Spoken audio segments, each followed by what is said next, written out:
ഒരു വാപ്പ, ഞാൻ ജീവിതത്തിൽ കണ്ട ഒരു വാപ്പയെ അതുകൂടി നിങ്ങൾക്ക് പരിചയപ്പെടുത്തിയിട്ട് ഞാൻ പരിചയപ്പെടുത്തൽ നിർത്തുകയാണ്.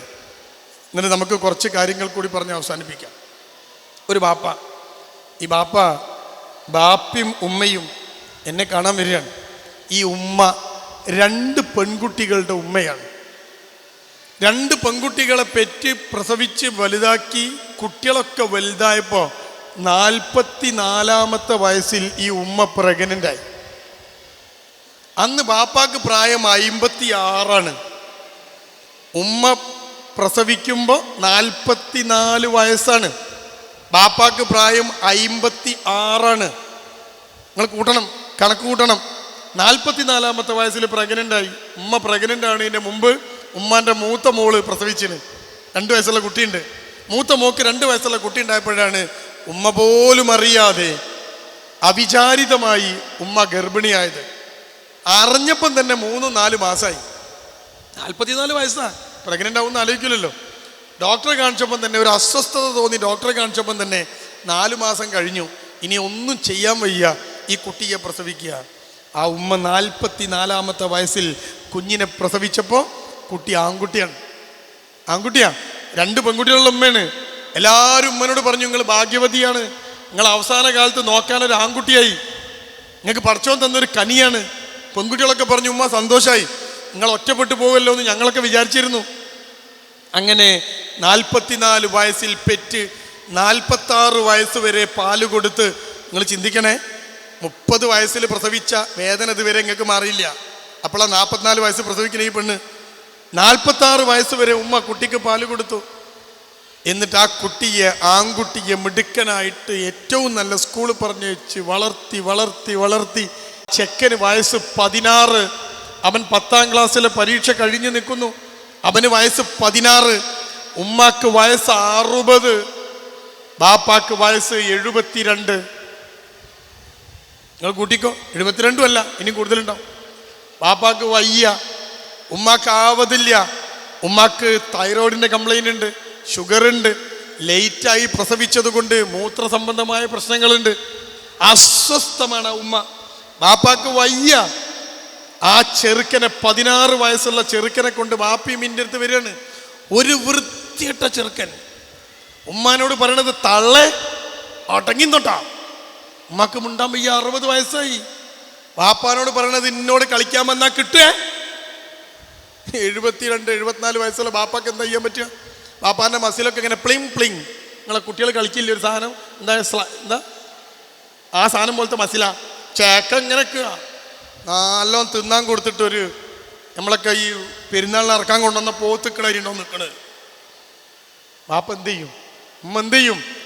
ഒരു ശല്യം, ഒരു പ്രശ്നം, ബാപ്പാൻ്റെ പൈസ ഒക്കെ അങ്ങനെ എടുത്താണ്ട് കൊണ്ടുപോകും, കയ്യിൽ നിന്ന് വാങ്ങിയാണ്ട് കൊണ്ടുപോകും. മാരേക്ക് എടുത്ത് തന്നോളി. എന്നിട്ട് ആ ചെക്കൻ ഇങ്ങനെ പാൻറ്റും കുപ്പായൊക്കെ ഉണ്ട് രാജകീയമായി ജീവിക്കുക. ഓനെ കൊണ്ടുവന്നപ്പം ഉമ്മ പറയാണ്, സാറേ എപ്പോഴും ഓൻ ബൈക്കുമല, ബാപ്പാൻ്റെ സ്കൂട്ടർ കൊടുത്താണ്ട് ചെക്കൻ അങ്ങനെ നടക്കുകയാണ്. ബാപ്പാണെങ്കിൽ ഒന്നും ഉണ്ടില്ല. ആ ബാപ്പ എന്നോട് പറയാണ്, അവിടെയാണ് നിങ്ങൾ മനസ്സിലാക്കി വെക്കേണ്ടത്. ആ ബാപ്പ പറയാണ്, സാറേ ഞാൻ ഓന് എപ്പോഴും സ്കൂട്ടർ കൊടുക്കും. ഞാൻ കൊടുക്കല, പെട്രോളൊക്കെ ഞാൻ അടിച്ചു കൊടുക്കും, ഓൻ കൊണ്ടുപോയിക്കോട്ടെ.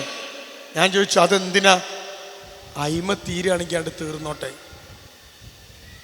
ഓന അയിമ തീരുകയാണെങ്കിൽ അവിടെ തീർന്നോട്ടെ. എന്നെ കൊണ്ട് കഴിയൂല സാറേ പോറ്റാൻ. എന്താ ബാപ്പ സ്കൂട്ടർ കൊടുത്ത് ബാപ്പ പ്രാർത്ഥിക്കുക, എന്താ പറച്ചോനെ ഈ പോക്കിൽ ഇതൊന്ന് കുത്തി ചാവണേന്ന്. എവിടെ ചാവണ്?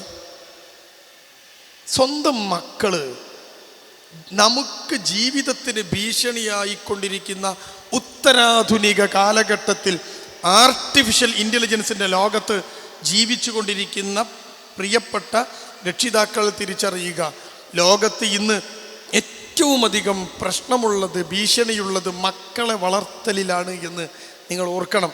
അതുകൊണ്ട് ഈ കുടുംബം എന്ന ഈ ആശയത്തെ കൃത്യമായി മുന്നോട്ട് കൊണ്ടുപോകാൻ ചില വഴികൾ, ആ വഴികൾ അറിഞ്ഞുകൊണ്ട് നിങ്ങൾ മുന്നോട്ട് പോകണം. അപ്പോഴേ നമുക്ക് ജീവിതത്തിൽ ഒരു സുഖവും സമാധാനവും സ്വൈര്യമൊക്കെ ഉണ്ടാവൂ എന്ന് നിങ്ങൾ കൃത്യമായിട്ട് മനസ്സിലാക്കി വെക്കണം. എൻ്റെ ഭർത്താവിൻ്റെ ഉമ്മയും ബാപ്പയും എന്നെ സ്വന്തം മോളെപ്പോലെ അംഗീകരിക്കുമോ എന്ന് എനിക്കൊരു പേടി. അപ്പം ഞാൻ ആ കുട്ടിയോട് പറഞ്ഞു, ശരി ആ പേടി അവിടെ നിൽക്കട്ടെ, അവിടെ കെട്ടെ പേടി. അപ്പം ആ കുട്ടി പറഞ്ഞു, എന്താ അവിടെ കെട്ടെ, ഞാനൊരു കാര്യം പറയാ, നിന്റെ ഭർത്താവിൻ്റെ ഉമ്മയെയും ഉപ്പയെയും സ്വന്തം ഉപ്പയും ഉമ്മയുമായിട്ട് നീ അംഗീകരിക്കോ? അപ്പോൾ ഓള് പറഞ്ഞു, ഇല്ല. പിന്നെ എങ്ങനെ നിന്നെ മോളായിട്ട് അംഗീകരിക്കുക? അതെന്ത് പരിപാടിയാ? ഒരു ഭാഗത്തുനിന്ന് മാത്രം കിട്ടണം എന്ന് വിചാരിക്കുക? സ്വന്തം മകളെപ്പോലെ ഒരു അമ്മായിയും അമ്മോച്ചനും ആ പെൺകുട്ടിയെ നോക്കണമെങ്കിൽ സ്വന്തം ബാപ്പാനെ പോലെ ഉമ്മാനെ പോലെ ആ പെണ്ണ് ആ ഉമ്മാനെ കാണണ്ടേ? അത് കാണുമോ? പറയെന്താ ഭർത്താവിനോട്, നിങ്ങളെ ഉമ്മ തള്ള, നിങ്ങളെ ഉമ്മനെ കുറിച്ച് നിങ്ങളെ പറയൂ. അപ്പൊ ഇവിടെ ഒക്കെ മുസ്ലിങ്ങളാണ് എന്ന് പറയുകയും ഈ ജീവിതത്തിൽ ഒരു ഇസ്ലാമികത ഇല്ലാതെ പോവുകയും ചെയ്യുക വലിയ പ്രശ്നമാണ്, വലിയ പ്രശ്നമാണ്. അവിടെ നിന്നുകൊണ്ടാണ് കുടുംബം എന്ന ആശയത്തെക്കുറിച്ച് നമ്മൾ ചർച്ച ചെയ്യേണ്ടത്. എൻ്റെ പ്രിയപ്പെട്ടവരെ, ഒരാണ് ഒരു പെണ്ണിനെ കെട്ടിക്കൊണ്ടുവരിക, എന്നിട്ട് വീട്ടിൽ കൊണ്ടുപോയിട്ട് ഇങ്ങനെ പീഡിപ്പിക്കണമെന്നല്ല കുടുംബം അല്ല. പിന്നെ എന്താ കുടുംബം? ഞാൻ സമയമില്ലാത്തതുകൊണ്ട് നേരെ പറയാം. ശരിക്കും ശ്രദ്ധിക്കണേ. രണ്ടു മനുഷ്യർ, ഒരാണും ഒരു പെണ്ണും, രണ്ട് മനുഷ്യർ. ഇനി ഞാൻ പറയുന്നത് ശരിക്കും ശ്രദ്ധിക്കണം. മനുഷ്യൻ എന്ന ജീവിക്ക് എന്താണ് വേണ്ടത്? നിങ്ങളൊന്ന് ആലോചിച്ച് നോക്കിയ, മനുഷ്യൻ എന്ന ജീവിക്ക് എന്താ വേണ്ടത്? കുറേ സ്വത്താണോ? സൗന്ദര്യമാണോ? സമ്പത്താണോ? പണമാണോ? വീടാണോ? വണ്ടിയാണോ? മനുഷ്യൻ എന്താ വേണ്ടത്? നിങ്ങൾ ആലോചിക്കണം എപ്പോഴെങ്കിലും. ഇനി ഞാൻ പറയണത് നിങ്ങൾ ശ്രദ്ധിക്കണേ. മനുഷ്യന് വേണ്ടത് മൂന്നെണ്ണം. ഈ മൂന്നെണ്ണവും സഞ്ചി കൊണ്ടുപോയാൽ കിട്ടൂല. ഈ മൂന്നെണ്ണവും കോഴിക്കോട്ടെ ഒരു സൂപ്പർ മാർക്കറ്റിലും കിട്ടൂല. മനുഷ്യന് വേണ്ട മൂന്നെണ്ണം നിങ്ങൾക്ക് പണം കൊടുത്ത് വാങ്ങാൻ കഴിയില്ല കൂട്ടരെ. അപ്പൊ എന്ത് ചെയ്യും? എന്താണ് ആ മൂന്നെണ്ണം? എണ്ണിക്കോ. 1 സന്തോഷം, 2 സമാധാനം, 3 സംതൃപ്തി, satisfaction, peace of mind and happiness. English മീഡിയത്തിൽ പഠിക്കുന്ന പെൺകുട്ടിയൊക്കെ വേണ്ടി പറഞ്ഞത്. മനുഷ്യൻ എന്ന ജീവിക്ക് ഈ മൂന്നെണ്ണാൻ വേണ്ടി. ഇനി ഞാൻ പറയണത് ശരിക്കും ശ്രദ്ധിക്കണം. എന്താ കുടുംബം? രണ്ടു മനുഷ്യർ, ഒരാണും ഒരു പെണ്ണും, സമാധാനവും സംതൃപ്തിയും സന്തോഷവും കിട്ടാൻ വേണ്ടി ഒന്നിക്കുന്നതിൻ്റെ പേരാ കുടുംബം. അപ്പൊ കുടുംബമായി. ഒരാണ് പെണ്ണിനെ കിട്ടണമെന്നുള്ളത്. രണ്ട് മനുഷ്യന്മാർ സമാധാനവും സംതൃപ്തിയും സന്തോഷം കിട്ടാൻ വേണ്ടി ഒരുമിക്കുക, എന്നിട്ട് പരസ്പരം അത് കൊടുക്കാൻ വേണ്ടി ശ്രമിക്കുക. ഞാൻ എൻ്റെ പെണ്ണിന് സമാധാനവും സന്തോഷവും സംതൃപ്തിയും കൊടുക്കണം, അവൾ എനിക്ക് സമാധാനവും സന്തോഷവും സംതൃപ്തിയും തരണം. അങ്ങനെ മത്സരിക്കണം. അതിൻ്റെ പേരാ കുടുംബം. അപ്പം ഞാനതൊക്കെ പറയുമ്പോൾ നിങ്ങൾ ആലോചിക്കുന്നത് എന്താണെന്നറിയോ? ഇതായിരുന്നോ കുടുംബം?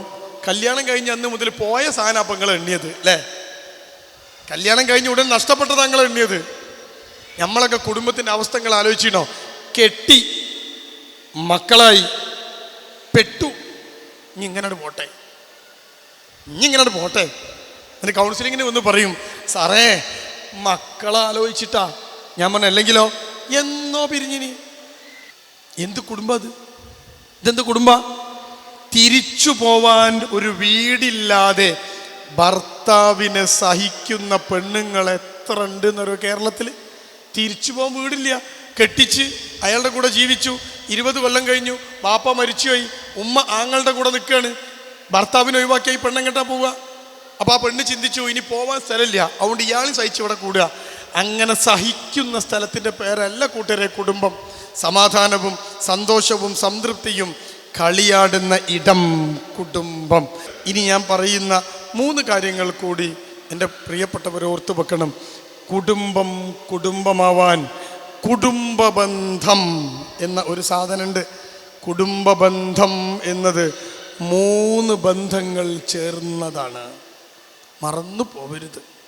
3 ബന്ധം ഒരുമിച്ച് വെച്ചാൽ അതിൻ്റെ പേര് കുടുംബബന്ധം. ബാക്കിയുള്ള ബന്ധങ്ങളൊന്നും അങ്ങനെയല്ല. സുഹൃത്ത് ബന്ധം, അയൽപ്പക്ക ബന്ധം, പ്രസ്ഥാന ബന്ധം, എന്താ ഈ ബന്ധത്തിലൊന്നും 3 ബന്ധമില്ല. ഞാൻ ഇനി പറയുന്ന 3 ബന്ധങ്ങൾ നിങ്ങൾ ഒരുമിച്ചു ചേർത്തു വച്ചാൽ എൻ്റെ പ്രിയപ്പെട്ടവരെ, നിങ്ങളുടെ ജീവിതം, കുടുംബജീവിതം സുഖവും സമാധാനവും സംതൃപ്തിയും സന്തോഷവും ഉള്ളതാവും.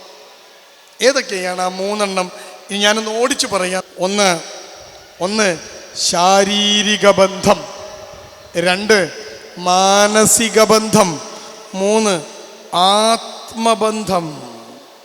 ഈ 3 ബന്ധവും ചേർത്തു വെച്ചാൽ അതിൻ്റെ പേരാണ് കുടുംബം. അപ്പോൾ ഭാര്യയും ഭർത്താവും എന്തൊക്കെ വേണം? 1 2 3. മക്കൾ ഉമ്മയും ബാപ്പയും എന്തൊക്കെ വേണം? 1 2 3. ടിങ്, കുടുംബം. കണ്ടോ എന്ത് രസമുണ്ട്. നമുക്ക് ഓരോന്നോരോന്ന് എടുക്കാം. ഒന്നാമത്തത് എന്താ? ശാരീരിക ബന്ധം അല്ലേ? ഭാര്യയും ഭർത്താവും തമ്മിൽ ശാരീരിക ബന്ധം വേണം. ഞാൻ പറയേണ്ട ആവശ്യമില്ലല്ലോ. മക്കളും മാതാപിതാക്കളും തമ്മിൽ ശാരീരിക ബന്ധം വേണം. അപ്പൊ കൺഫ്യൂഷനായി.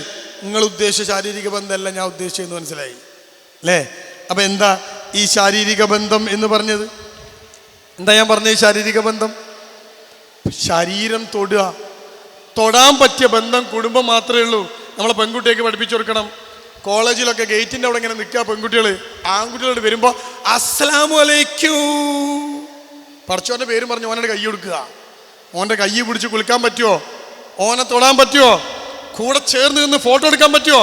നിങ്ങൾ മക്കളെ പഠിപ്പിച്ചു കൊടുത്തില്ല, ആൺകുട്ടിയൊക്കെ പഠിപ്പിച്ചു കൊടുത്തില്ല. ആരെ തൊടാം? ഒരു പുരുഷന് തൊടാൻ പറ്റാവുന്നവർ കുടുംബത്തിനകത്ത് മാത്രമേ ഉള്ളൂ.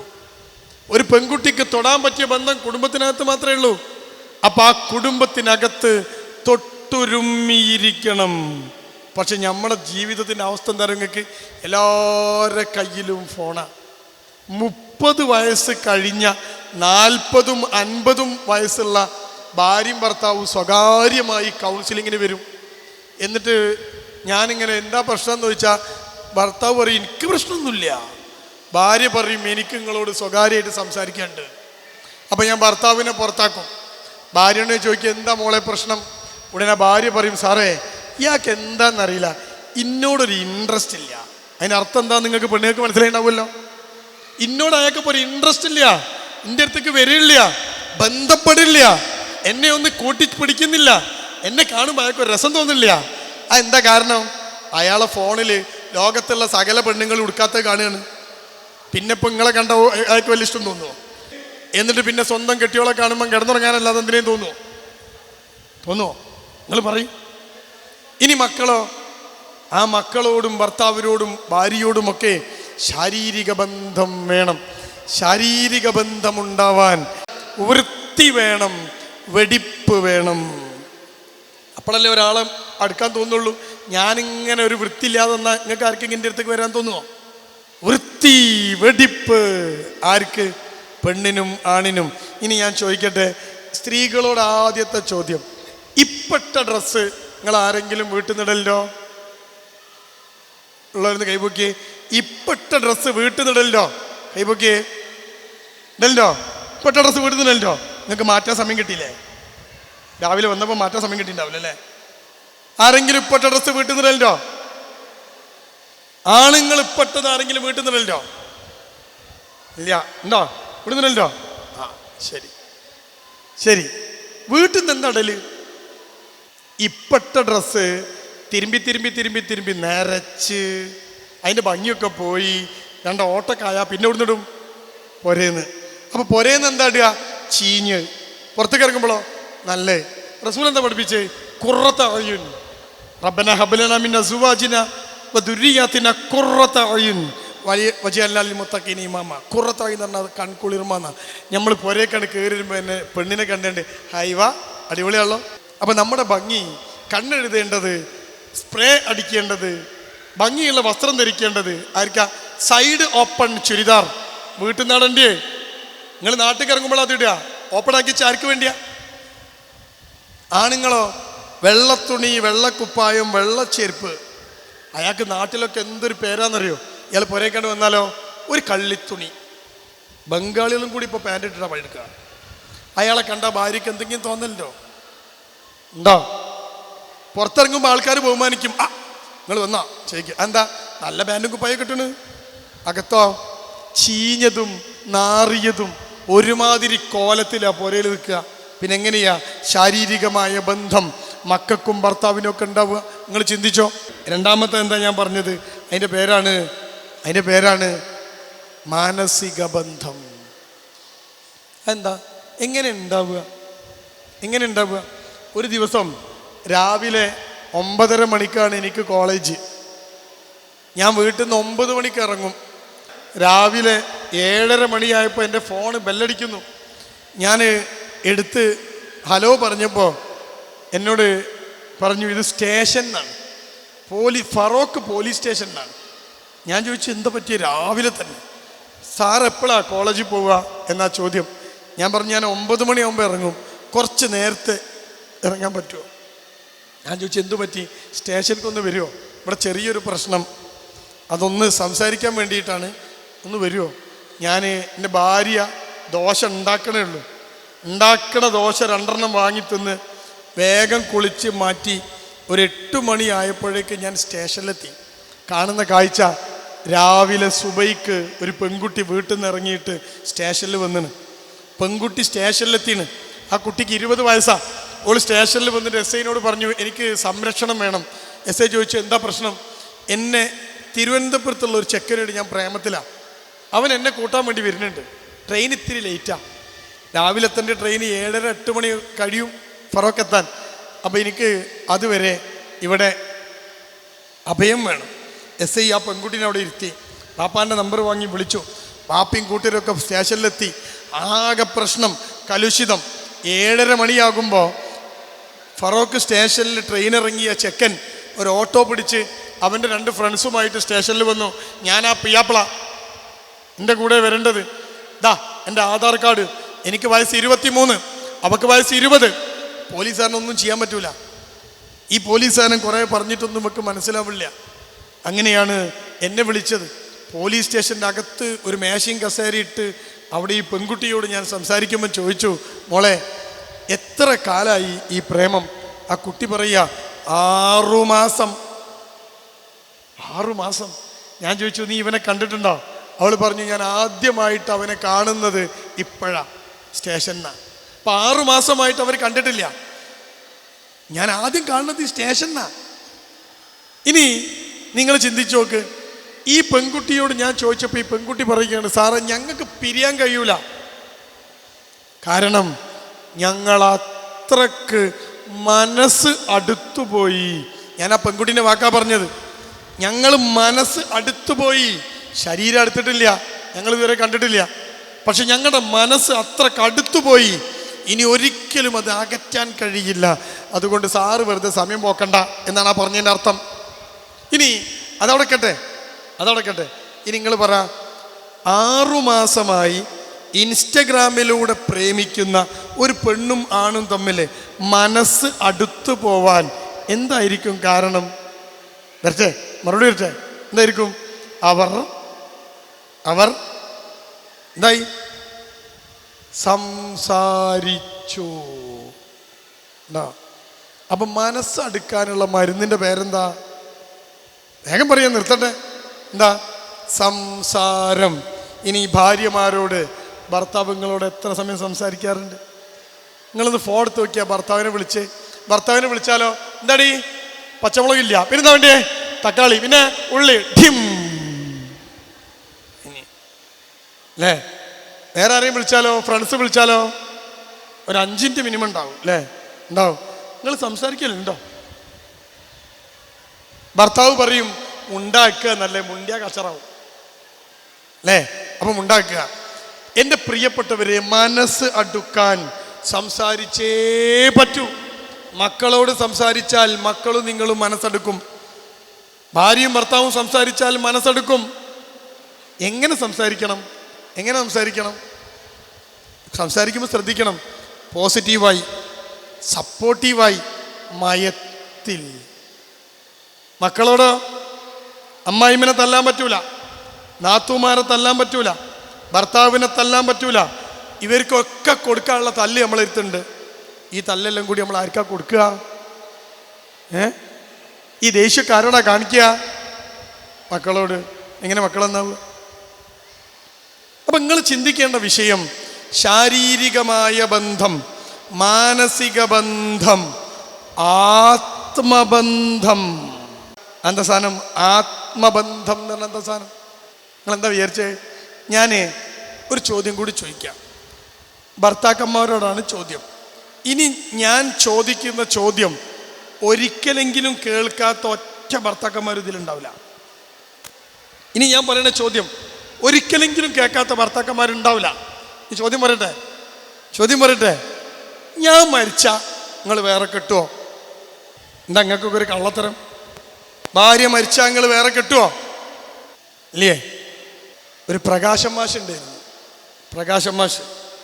പ്രകാശം മാഷ് സ്കൂളിൽ ഭയങ്കര സ്ട്രോങ്ങാണ്. കുട്ടികളൊക്കെ തല്ലി ചതയ്ക്കും. ഒരു കുട്ടിക്കും അയാൾ ഇഷ്ടമല്ല, നല്ല സ്ട്രോങ്ങാണ്. അങ്ങനെ ഇയാൾ പഠിപ്പിച്ച കുട്ടികളൊക്കെ കുറേ വലിയ ആൾക്കാരാണ്. ഒരു ദിവസം പ്രകാശം മാഷ് മരിച്ച്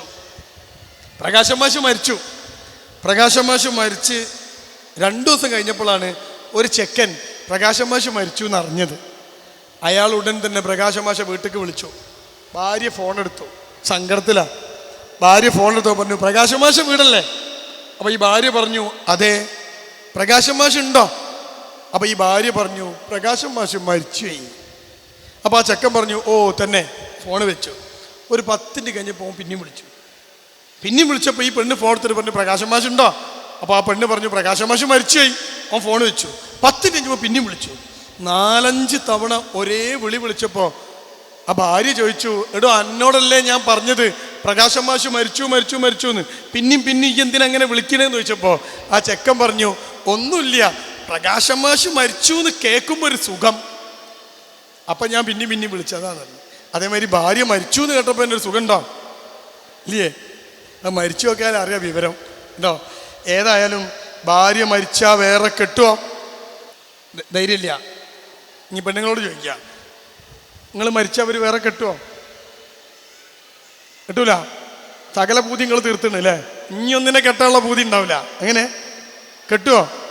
ഇനി ഞാൻ എൻ്റെ അടുത്ത് വന്ന ഒരു കേസ് പറയാം, അപ്പം നിങ്ങൾക്ക് മനസ്സിലാവും കെട്ടുമോ ഇല്ലേ. എൻ്റെ അടുത്ത് 63 വയസ്സുള്ള ഒരു മനുഷ്യനെ കൊണ്ട് അയാളുടെ മക്കൾ എൻ്റെ അടുത്ത് വരികയാണ്. 63 വയസ്സുള്ള ഒരു മനുഷ്യൻ. മക്കളൊക്കെ വലുത് 10-40 വയസ്സുള്ള മക്കളാണ്, വലിയ മക്കളാണ്. മൂത്തത് പെൺകുട്ടിയാണ്, പിന്നെ ആൺകുട്ടികളാണ്. എൻ്റെ അടുത്ത് വന്നു. ഞാൻ ചോദിച്ചു, എന്തു പറ്റി? അപ്പോൾ മോളാണ് എന്നോട് സംസാരിച്ചത്. മോള് പറഞ്ഞു, സാറേ ഞങ്ങൾക്കൊരു ഉമ്മ ഉണ്ടായിരുന്നു. അപ്പോൾ ഞാൻ ചോദിച്ചു, ഉണ്ടായിരുന്നു എന്ന് പറഞ്ഞാൽ പാസ്റ്റ് ടെൻസ് ആണ്. ഉമ്മ പല്ലിയേ? ആ പെൺകുട്ടി കരഞ്ഞുകൊണ്ട് പറഞ്ഞു, ഉമ്മ മരിച്ചുപോയി. ഞാൻ വിചാരിച്ചു ഉമ്മ മരിച്ചിട്ട് കുറച്ച് ദിവസമായിട്ടുണ്ടാവുള്ളൂ. അപ്പോൾ ഞാൻ ചോദിച്ചു, ഉമ്മക്ക് എന്താ പറ്റിയത്? ക്യാൻസർ ആയിരുന്നു. അറിഞ്ഞപ്പോഴേക്ക് 4ാമത്തെ സ്റ്റേജ്. MVRൽ കൊണ്ടുപോയപ്പം ഒന്നും ചെയ്യാനില്ല എന്ന് പറഞ്ഞു. 6 മാസം കഴിഞ്ഞ് ഉമ്മ മരിച്ചു. ഞാൻ ചോദിച്ചു, ഉമ്മ മരിച്ചിട്ട് ഇപ്പം എത്രയായി? ആ പെൺകുട്ടി പറഞ്ഞു, 3 കൊല്ലമായി. ഉമ്മന് 3 കൊല്ലമായോ? ഇപ്പോൾ ഉമ്മ മരിച്ചു ആലോചിച്ച് കരയുക അല്ലേ? ആ പെൺകുട്ടി പറഞ്ഞു, സാറേ ഞങ്ങൾക്കൊരു ഉമ്മ ഉണ്ടായിരുന്നു. ഉമ്മ ഭയങ്കര സ്നേഹമുള്ള ഉമ്മ. ബാപ്പാനെ സ്നേഹിച്ച് കൊല്ലും. ഞങ്ങൾക്കും ഭയങ്കര ഇഷ്ടമായിരുന്നു ഉമ്മനെ.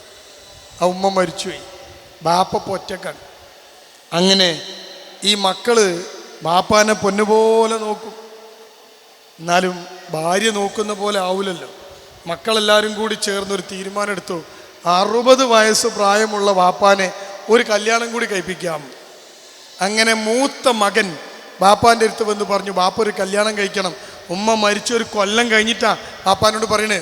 ബാപ്പ അവനോട് പറഞ്ഞു, ഇതും പറഞ്ഞ് എൻ്റെ അടുത്തേക്ക് വരരുത്. അപ്പം എല്ലാവരും കൂടി തീരുമാനിച്ചു, ഒറ്റ മോളാ, ബാപ്പാക്കൊരു മോളാ. ഈ മോളെ ബാപ്പാക്ക് ഭയങ്കര ഇഷ്ടമാണ്. എല്ലാവരും കൂടി പറഞ്ഞു, എന്നാൽ പിന്നെ മോള് പറയട്ടെ. മോളൊരു ദിവസം ബാപ്പാൻ്റെ അടുത്ത് പോയിട്ട് ബാപ്പാനെ ഇങ്ങനെ തൊട്ടു കഴിഞ്ഞ് പറഞ്ഞു, ബാപ്പാ ഞങ്ങളൊക്കെ നിങ്ങളെ നോക്കും, പക്ഷേ ഉമ്മാൻ്റെ സ്ഥാനത്ത് ഒരാൾ വേണ്ടേ ബാപ്പ, അതുകൊണ്ട് ഒരു കല്യാണം കഴിക്കി, ഞങ്ങൾ കണ്ടിട്ടുണ്ട്. ബാപ്പ പറഞ്ഞു മോളോട്, മോളെ എനിക്കിതിൻ്റെ ഭയങ്കര ഇഷ്ടമാണ്, ഇത് പറഞ്ഞ് ഇതിൻ്റെ അടുത്ത് വരികയാണെങ്കിൽ എനിക്ക് അന്നെ ഇഷ്ടമല്ല. അപ്പോൾ ഓക്കും സങ്കടമായി, അവളും പോയി. അങ്ങനെയാണ് ഇയാളെ ഒന്ന് നന്നാക്കാൻ വേണ്ടിയിട്ട് കൗൺസിലിങ്ങിന് കൊണ്ടുവന്നത്. ഈ മക്കൾ ഇതൊക്കെ പറഞ്ഞിട്ട് ബാപ്പാനെ എൻ്റെ അടുത്തേക്ക് കയറ്റി വിടുക. 63 വയസ്സുള്ള എന്നേക്കാൾ ജീവിതം കണ്ട അനുഭവ സമ്പത്തുള്ള ഒരു ബാപ്പ എന്നെ കാണാൻ വേണ്ടി ഇങ്ങോട്ട് വരിക. ഞാൻ ബാപ്പാനോട് ചോദിച്ചു, എന്തൊക്കെയാണ് വർത്താനം? സുഖം തന്നെയല്ലേ? കയറി വരുമ്പം തന്നെ ഒരാളോട് പെണ്ണിട്ടോ തരാൻ പറ്റൂലല്ലോ. അപ്പം ഞാൻ കുറച്ച് വർത്താനൊക്കെ ഇങ്ങനെ പറഞ്ഞ് ഒരു പാരഗ്രാഫ് മുഴുവൻ പറഞ്ഞ് നിർത്തി. ഇനി 2ാമത്തെ പാരഗ്രാഫ് തുടങ്ങുമ്പോഴാണ് പെണ്ണിട്ടാൻ പറയുന്നത്. രണ്ടാമത് ഞാൻ ഇങ്ങനെ തുടങ്ങാൻ നേരത്തെ ഇയാൾ കൈകൊണ്ട് ഇങ്ങനെ ആക്കി സ്റ്റോപ്പ്. ഞാൻ ചോദിച്ചു എന്തേ? ഇനി നിങ്ങൾ എന്നോട് എന്താ പറയാൻ പോകുന്നതെന്ന് എനിക്കറിയാം. കല്യാണം കഴിക്കണം എന്നല്ലേ? ഞാൻ പറഞ്ഞു വേണ്ടേ, നിങ്ങൾ ഒറ്റപ്പെട്ടു പോവില്ലേ. അപ്പം ആ മനുഷ്യൻ താഴേക്ക് ഇങ്ങനെ നോക്കി, പിന്നെ എൻ്റെ മുഖത്തേക്ക് നോക്കിയപ്പോൾ കണ്ണിൽ കണ്ണീരുണ്ട്.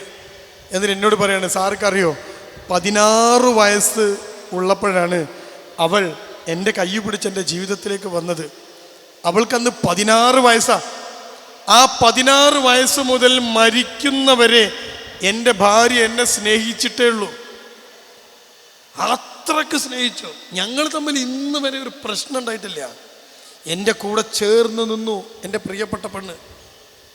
അവൾ മരിച്ചുപോയി. അതിൻ്റെ ആ ഒരു ഷോക്ക് ഇപ്പോഴും മാറിയിട്ടില്ല. ഭർത്താവ് പറയാ.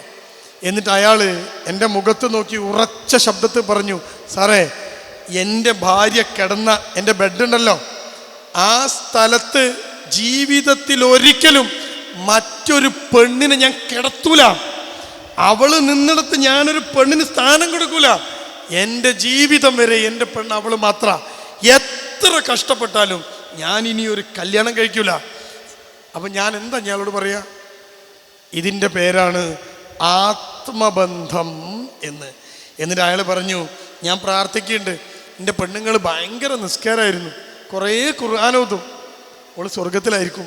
എന്നിട്ട് അയാൾ പറയാ, ഞാനതൊക്കെ കുറവാ, ഞാൻ അത്രക്കൊന്നും ഖുർആൻ ഓതൂല, പക്ഷേ അവൾ പോയതിന് ശേഷം ഞാൻ ഖുർആൻ ഓതും, ഞാൻ നിസ്കരിക്കും. എന്തിനാന്ന് സാർക്കറിയോ? ഞാൻ ചോദിച്ചു എന്തിനാ? അവളുടെ കൂടെ എനിക്ക് സ്വർഗത്തിൽ പോണം, അവിടെ വെച്ചും എനിക്ക് അവളെ വേണം. ഇതിൻ്റെ പേരാണ് ആത്മബന്ധം. കണ്ടോ? നമ്മൾ ചിന്തിച്ചു നോക്ക്. അപ്പോൾ കൊടുത്താൽ തിരിച്ചു കിട്ടും അല്ലേ? നമ്മളിങ്ങനെ നോക്കിയെടുക്കുക, ഞാൻ മരിച്ചാൽ വേറെ കിട്ടുമോ, ജീവിച്ചിരിക്കുമ്പോൾ തന്നെ വേറെ കിട്ടുമോ? നമ്മൾ കൊടുക്കേണ്ടിയല്ലോ അല്ലേ? അപ്പം നിങ്ങൾ ചിന്തിച്ചോ, നിങ്ങൾ ആലോചിച്ചോ, ഇതിൻ്റെ പേരാണ് ആത്മബന്ധം.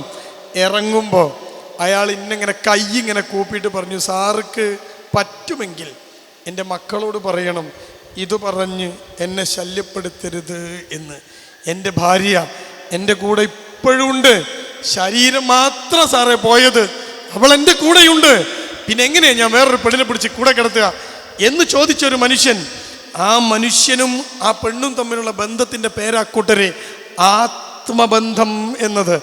അവിടെയാണ് നിങ്ങൾ മനസ്സിലാക്കി വെക്കേണ്ടത്, കുടുംബം എന്നത് ഇങ്ങനെ മുന്നോട്ട് കൊണ്ടുപോവേണ്ട ഒരു സാധനമാണ് എന്ന് നിങ്ങൾ മനസ്സിലാക്കി വെക്കണം. ഒരു മുസ്ലിമായി ജീവിക്കുമ്പോൾ ഉണ്ടാകുന്ന 2 പ്രശ്നങ്ങൾ. തട്ടിട്ട് മുസ്ലിമായിട്ട് ജീവിക്കുമ്പോൾ, നേരത്തെ ഞാൻ പറഞ്ഞു, നിസ്കാരപ്പായി എണീക്കാത്ത അമ്മ മരുമകളുമായി പ്രശ്നം ഉണ്ടാവും. ഇതെന്തുകൊണ്ടെന്നറിയോ? ഒരു മുസ്ലിമിന് 2 പ്രശ്നങ്ങളുണ്ടാവും.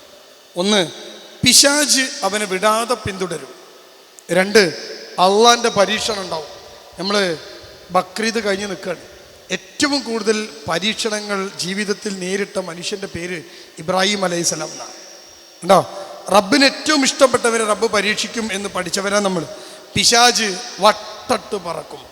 ഒരു മനുഷ്യൻ്റെ മനസമാധാനം തകർക്കലാണ് ഒരു മനുഷ്യനെ തകർക്കാനുള്ള ഏറ്റവും നല്ല വഴി എന്ന് പിശാചിനറിയാം. അതുകൊണ്ടാണ് മുസ്ലിം കുടുംബങ്ങൾക്കകത്ത് ഇത്രമേൽ പ്രശ്നങ്ങൾ ഉണ്ടാകുന്നത്. പിശാച് നേരെ വന്ന് കയറുകയല്ല ചെയ്യുക, കുടുംബത്തിനകത്ത് കയറി അത് വാസ്വാസം ഉണ്ടാക്കും, എന്നിട്ട് കുടുംബത്തെ തെറ്റിക്കും. അപ്പം എന്തൊക്കെ കാര്യമുണ്ട്? ഓഫറാ. ഭാര്യയും ഭർത്താവും തമ്മിൽ തെറ്റിയ മക്കൾ പ്രശ്നമാവും. ഉണ്ടോ?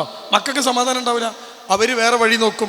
കള്ളും കഞ്ചാവും പ്രേമവും എല്ലാം ഇതിൻ്റെ ബാക്കി പത്രങ്ങളാണ്. അപ്പോൾ ഇസ്ലാമികമായി ജീവിക്കുന്ന കുടുംബങ്ങൾക്കകത്ത് പ്രശ്നമുണ്ടാവാനുള്ള കാരണം അവർക്ക് ഇസ്ലാം ഉണ്ട് എന്നുള്ളത് തന്നെയാണ്. ഇസ്ലാം ഉണ്ടെങ്കിൽ പിശാച് മനുഷ്യനെ അള്ള ഉണ്ടാക്കിയ ദിവസം തന്നെയാണ് പിശാച് ഉണ്ടാവണത്. മനുഷ്യനെ അള്ള എന്നാ ഉണ്ടാക്കിയത്? അന്നാ പിശാച് ഉണ്ടായത്. ആദനബിനെ ഉണ്ടാക്കി, അള്ള ഡിസ്പ്ലേക്ക് വെച്ചു, എല്ലാ മലക്കളും ജിന്നിനെ വിളിച്ചു, സുജൂദ് ചെയ്യാൻ പറഞ്ഞു. ഒരു ശൈത്താൻ മാത്രം പറഞ്ഞു ഞാൻ ചെയ്യൂല. അങ്ങനെ ശൈത്താനെ പുറത്താക്കാണ്. അന്ന് ശൈത്താൻ അള്ളഹാനോട് ചലഞ്ച് ചെയ്യുന്ന ചലഞ്ചുണ്ട്. എന്താ ചലഞ്ച്? നിന്റെ പാതയിൽ നടക്കുന്ന, സ്വർഗത്തിൽ പോവാൻ ആഗ്രഹിക്കുന്ന എല്ലാത്തിനും ഞാൻ തെറ്റിക്കും, എന്ന് നരകത്തെ കാക്കും. അല്ലേ? ഹാഫിളായ ഒരു കുട്ടി നിങ്ങൾക്കുണ്ടോ? ആ കുട്ടിയെ നിങ്ങൾ നന്നായി ശ്രദ്ധിക്കണം. പിശാച് വട്ടട്ട് പറക്കും, കാരണം സ്വർഗത്തിലെ കവാടത്തിലാണ്. അതുകൊണ്ട് ഇസ്ലാമികമായി നിങ്ങൾ ജീവിക്കാൻ ശ്രമിക്കുമ്പോൾ കുടുംബത്തിൽ പ്രശ്നമുണ്ടാവാനുള്ള കാരണങ്ങളിലൊന്ന് ഇതാണെന്ന് മനസ്സിലാക്കുക. മതത്തെ മാറ്റി നിർത്തിയാൽ ദുനിയാവുണ്ടാകും, പരലോകം ഉണ്ടാവില്ല. ദുനിയാവുണ്ടാവുമല്ലോ, ഉറപ്പന്നല്ലേ? എല്ലാവർക്കും ദുനിയാവുണ്ട്, നമ്മളെക്കാൾ മനോഹരമായി ദുനിയാവിൽ ജീവിക്കുന്നവരുണ്ട്. പക്ഷെ നമ്മുടെ പ്രതീക്ഷ എന്താ? നാളെ മരിച്ച് ഞാൻ ഇപ്പം ലാസ്റ്റ് എന്ത് പറഞ്ഞ് അവസാനിപ്പിച്ച് റബ്ബനാ ആതിനാ ഫി ദുനിയാ ഹസന വഫിൽ ആഖിറതി ഹസനത്തൻ വഖിനാ അദാബന്നാർന്നല്ലേ. അപ്പോൾ ദുനിയാവും ആഖിറവും ഉണ്ട് എന്ന് വിശ്വസിക്കുന്ന നമ്മൾക്ക് ദീന് മുറുകെ പിടിച്ചേ പറ്റൂ, കുടുംബവും മുന്നോട്ട് കൊണ്ടുപോയേ പറ്റൂ, എല്ലാം ബാലൻസ് ആക്കിയേ പറ്റൂ, ജീവിച്ചു മരിച്ചു സ്വർഗം നേടിയേ പറ്റൂ. അതിൻ്റെ ഉള്ള ഉത്തരം.